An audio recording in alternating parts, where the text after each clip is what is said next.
Eu nunca imaginei que ia contar essa história. Não por vergonha, não por medo, mas porque tem coisas que a gente guarda tão fundo que até esquece que existem. Até o dia que algo te faz lembrar. Foi assim comigo. Era uma terça-feira, um daqueles dias quentes de outubro em que o sol parece queimado, como se estivesse cansado de brilhar. Eu tinha acabado de chegar da obra, trabalhava na construção de um prédio no centro da cidade, carregando sacos de cimento e ajudando a assentar tijolos.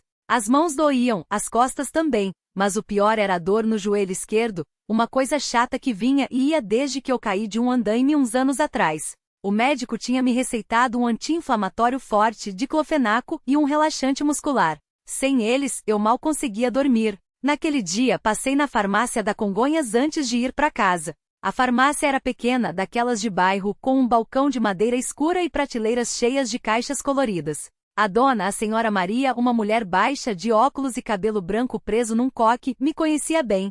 Sempre que eu chegava, ela já separava os remédios antes mesmo de eu pedir. Bom dia, irmão João, ela disse, como sempre. Eu não era irmão dela, nem de igreja, mas todo mundo na Congonhas me chamava assim desde que eu comecei a frequentar a CCB, a Congregação Cristã no Brasil.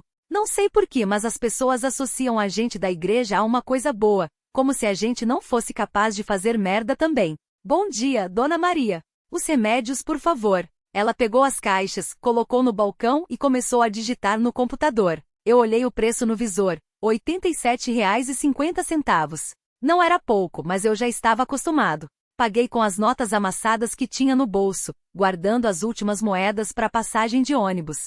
O senhor tá melhor do joelho? Ela perguntou enquanto me entregava o saco plástico com os remédios. Mais ou menos, respondi sem muito ânimo. Acho que é coisa da idade. Ela riu, como se eu tivesse feito uma piada, mas não era. Eu tinha 42 anos e já me sentia velho. Saí da farmácia e fui andando até o ponto de ônibus. O sol ainda estava forte, e eu suava debaixo da camisa de trabalho. Quando cheguei em casa, minha mulher, a Cida, já tinha feito o almoço. Arroz, feijão, um pouco de carne moída e salada. Nada demais, mas era comida quente, e isso já era um luxo. Como foi o dia? Ela perguntou enquanto eu sentava à mesa. Normal, respondi, mastigando devagar. O joelho tá doendo de novo. Ela não disse nada, só balançou a cabeça.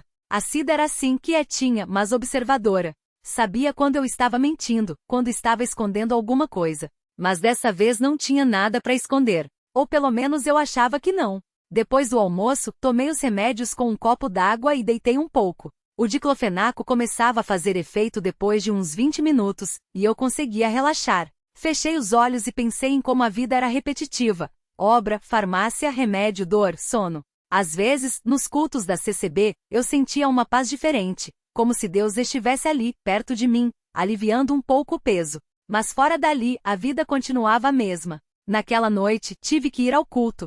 Era uma quarta-feira, dia de reunião de oração. A igreja ficava a algumas quadras de casa, e eu fui andando, como sempre. O templo era simples, sem luxo, com bancos de madeira e um púlpito no centro. Os irmãos já estavam chegando, alguns cumprimentando, outros já sentados, em silêncio. Eu gosto desse silêncio antes do culto começar. Parece que o mundo lá fora para por alguns minutos. O irmão Paulo, um dos anciãos, estava na porta, recebendo as pessoas. Ele era um homem alto, de barba grisalha, sempre com um terno escuro e uma Bíblia na mão. Todo mundo respeitava ele. Eu também. Boa noite, irmão João. Ele disse, apertando minha mão.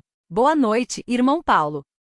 Ele olhou para mim por um segundo a mais do que o normal, como se estivesse tentando ler alguma coisa no meu rosto. Mas não disse nada, só sorriu e seguiu cumprimentando os outros. O culto começou. Hinos, orações, leitura da Bíblia. Eu fechei os olhos e tentei me concentrar, mas a dor no joelho não deixava. De vez em quando, eu espremia os olhos com força, como se isso fosse espantar a dor. Foi então que o irmão Paulo subiu ao púlpito. Irmãos, ele começou com a voz grave e pausada que sempre me acalmava. Hoje quero falar sobre o fardo que carregamos. Não o fardo que vemos, mas aquele que esmaga a alma sem que ninguém perceba. Abri os olhos. O suor frio escorria pelas minhas costas, colando a camisa nas costas do banco. Ele não estava olhando para mim, mas eu sabia. Sempre soube quando as palavras eram para mim, mesmo que não dissessem meu nome. Muitas vezes, continuou, achamos que nossa dor é só nossa, que ninguém entenderia, que Deus mesmo se esqueceu. Mas a Bíblia nos diz em Mateus 11:28, *, vinde a mim, todos os que estáis cansados e oprimidos, e eu vos aliviarei. Respirei fundo. O joelho latejava como se alguém enfiasse uma faca a cada batida do meu coração. Fechei as mãos com força, as unhas cravando nas palmas. Não agora. Por favor, não agora. Há homens aqui hoje, a voz dele baixou, quase um sussurro, que carregam culpas como pedras no peito. Homens que acham que não merecem perdão, que não merecem nem estar nesta casa. Meu estômago revirou. Eu conhecia aquele tom.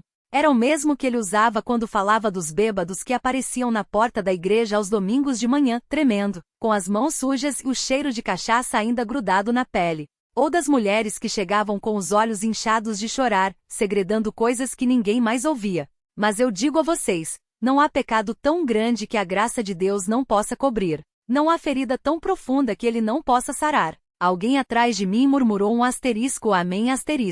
Outro assoou o nariz. Eu mantive os olhos fixos no chão, nas rachaduras do piso de madeira, onde anos de pés arrastando tinham deixado sulcos fundos. Porém, e aqui a voz dele ficou mais firme, a cura só vem quando reconhecemos nossa necessidade. Quando paramos de esconder, de mentir para nós mesmos. Quando caímos de joelhos e dizemos, Senhor, eu não aguento mais.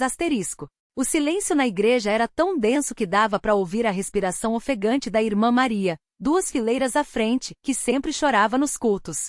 Eu sentia o suor escorrendo pela nuca, molhando a gola da camisa. Ele sabe. Como ele sabe? Irmão João, chamou de repente. Levantei a cabeça devagar, como se estivesse emergindo debaixo d'água. Todos os olhos se viraram para mim. Até as crianças pararam de mexer nos bancos. Você gostaria de compartilhar algo com a igreja hoje? Minhas mãos tremiam. Abri a boca, mas nenhuma palavra saiu. Só um som rouco, como se minha garganta tivesse sido raspada com lixa. Fale, filho, incentivou ele, baixando a voz. Às vezes, o primeiro passo é só abrir a boca. Engoli em seco. O gosto de metal na língua, como moedas velhas. Olhei para trás, para a porta dos fundos, calculando quanto tempo levaria para chegar lá se eu me levantasse agora. Mas as pernas não obedeceram. Comecei. A voz quebrou. Tossei, tentei de novo. Eu não sei se consigo. O irmão Paulo desceu os degraus do púlpito e veio andando pelo corredor central, os passos ecoando. Parou na minha fileira, colocou a mão no meu ombro. Não era um gesto de força, mas pesava como chumbo. Ninguém aqui vai julgar você, disse. Somos todos pecadores. Mas eu sabia que não era verdade. Havia pecados e pecados. Coisas que as pessoas perdoavam com um sorriso e um abraço, e coisas que faziam elas recuarem, como se o seu cheiro já fosse podre. Foi minha culpa, soltei de repente. As palavras saíram como vômito. Tudo foi minha culpa. Alguém suspirou. Ouvi um banco render quando alguém se mexeu, incômodo. O que foi sua culpa, irmão? Perguntou o irmão Paulo, suave. Fechei os olhos. Vi o farol quebrado, o vidro espalhado na pista como dentes. O som do metal se retorcendo. O grito. O acidente, falei tão baixo que mal me ouvi. Eu estava dirigindo. Eu estava bêbado. Ninguém falou. Nem mesmo o irmão Paulo. Só o zumbido do ventilador no teto, cortando o ar quente. Minha filha estava no carro, continuei. E desta vez a voz não tremia mais. Era como se alguma coisa dentro de mim tivesse se partido de vez, e agora as palavras jorrassem pelo buraco. Ela tinha 7 anos. 7 anos, irmão Paulo. E eu não vi a curva. Alguém chorou. Uma mulher, lá atrás. Não olhei para ver quem era. Eu sobrevivi, disse. Só eu. O irmão Paulo apertou meu ombro. Não disse. O peso da mão dele era quente, firme, mas não me segurou. Não tinha como. Eu já tinha caído há muito tempo. Você não é o primeiro a chegar aqui assim. Ele falou baixo, como se as palavras fossem só para mim. Nem vai ser o último. Engoli seco. O gosto de cinzas na boca.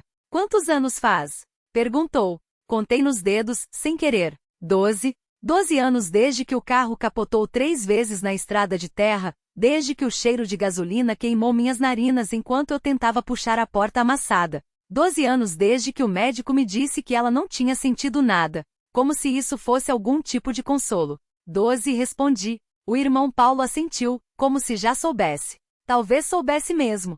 Essas coisas devem ter um cheiro, uma marca na gente que só quem já viu o fundo do poço reconhece. E você veio aqui hoje por quê? Não tinha uma resposta pronta. Não era como nos filmes, onde o personagem tem um momento de clareza e decide mudar. Eu só apareci. Como se minhas pernas tivessem me trazido sozinhas, depois de mais uma noite acordado no sofá, com a TV ligada em um canal de pregão, as garrafas vazias na mesa de centro como provas de algo que eu não conseguia mais nem sentir culpa. Não sei, admito. Acho que cansei de mentir para mim mesmo. Ele não pressionou. Só esperou. Todo ano, continuei, no aniversário dela eu compro um bolo. Chocolate como ela gostava. Acendo as velas. E fico olhando até derreterem todas. Como se ela fosse aparecer do nada e soprar. A voz embargou. Fechei os olhos. Não adiantava. As lágrimas vieram mesmo assim. Mas ela não vem, sussurrei. Nunca vem. Alguém se mexeu nos bancos de trás. Um barulho de tecido, como se alguém tivesse se inclinado para frente e depois pensado melhor. O irmão Paulo não se virou. Continuou ali quieto, deixando o silêncio fazer o trabalho que as palavras não conseguiam. Eu sonho com ela, falei de repente. Não é sempre. Mas quando sonho, ela está do mesmo jeito. Com 7 anos. Com o vestido rosa que usou na festa da escola, aquele com as flores bordadas. E ela me pergunta por que eu demorei tanto. O peito doía. Não como uma facada, mas como um peso, algo pesado demais para carregar sozinho. Eu não sei o que responder, confessei. Porque a verdade é que eu não mereço perdoar a mim mesmo. Não depois do que fiz. O irmão Paulo suspirou. Não era um suspiro de cansaço, mas de quem já ouviu essa mesma frase 1000 vezes, de 1000 bocas diferentes. Merecer não tem nada a ver com isso, disse ele. Perdão não é prêmio para quem se porta bem. É a única coisa que impede a gente de apodrecer por dentro. Não respondi. Não tinha resposta. Você já tentou falar com alguém? Perguntou. Um grupo, um terapeuta. Balancei a cabeça. Não precisava dizer que já tinha tentado. Que o primeiro psicólogo me olhava como se eu fosse um caso de estudo, que o segundo me deu remédios que me deixavam zonzo, que o terceiro sugeriu que eu encontrasse um propósito. Como se propósito fosse algo que se acha debaixo do sofá, junto com as moedas perdidas. Não adianta, murmurei. Nada adianta. Então por que veio aqui? Olhei para ele. De verdade dessa vez. Os olhos castanhos, as rugas ao redor da boca, as mãos grossas de quem já trabalhou muito antes de vestir a batina. Não havia julgamento ali. Só uma pergunta sincera. Por que falei e a voz saiu áspera? É porque hoje eu acordei e não consegui me levantar da cama. Fiquei deitado, olhando pro teto, pensando que se eu fechar os olhos e não abrir mais, talvez seja mais fácil. O irmão Paulo não se assustou. Não chamou ajuda, não fez drama. Só assentiu devagar. E aí você se levantou, disse. Veio até aqui. Não foi por mim, admiti. Foi por quê? Porque hoje é dia 17. E eu não podia ficar em casa. Não hoje. Ele entendeu. Não precisou perguntar por quê. Ela faria 20 anos, completei. 20. O silêncio voltou. Desta vez era diferente. Não era vazio. Era como se todas aquelas pessoas ali, as que choravam, as que rezavam, as que só ouviram e estivessem segurando algo junto comigo. Algo que eu não conseguia carregar sozinho. Eu não sei como viver com isso, falei. Não sei como seguir em frente sabendo que ela nunca vai. O irmão Paulo se inclinou um pouco, só o suficiente para que nossos olhares ficassem no mesmo nível. Ninguém sabe, disse ele. A gente só vai. Um passo de cada vez. Às vezes mancando. O ar estava pesado, como se cada respiração arrastasse um peso invisível. Eu fechei os olhos e senti o cheiro de terra úmida de flores murchando devagar. O irmão Paulo não se mexeu, só ficou ali, quieto, como se soubesse que qualquer palavra a mais seria demais. Um passo de cada vez, repeti, mais para mim do que para ele. Ele assentiu. Não era um gesto de concordância, era só um reconhecimento. Como se dissesse, asterisco eu sei. Eu sei que dói. Asterisco. Levantei devagar, as pernas ainda tremendo um pouco. As pessoas ao redor começaram a se movimentar também, algumas se aproximando para dar um abraço rápido, outras só encostando a mão no meu ombro antes de se afastarem. Não havia o que dizer, todo mundo já sabia. Caminhei até o carro sem pressa, como se cada passo fosse uma decisão. A chave pesava no bolso. Quando abri a porta, o cheiro de couro quente e poeira me atingiu, o mesmo cheiro de sempre, mas agora diferente. Como se tudo tivesse ganhado uma camada a mais de significado.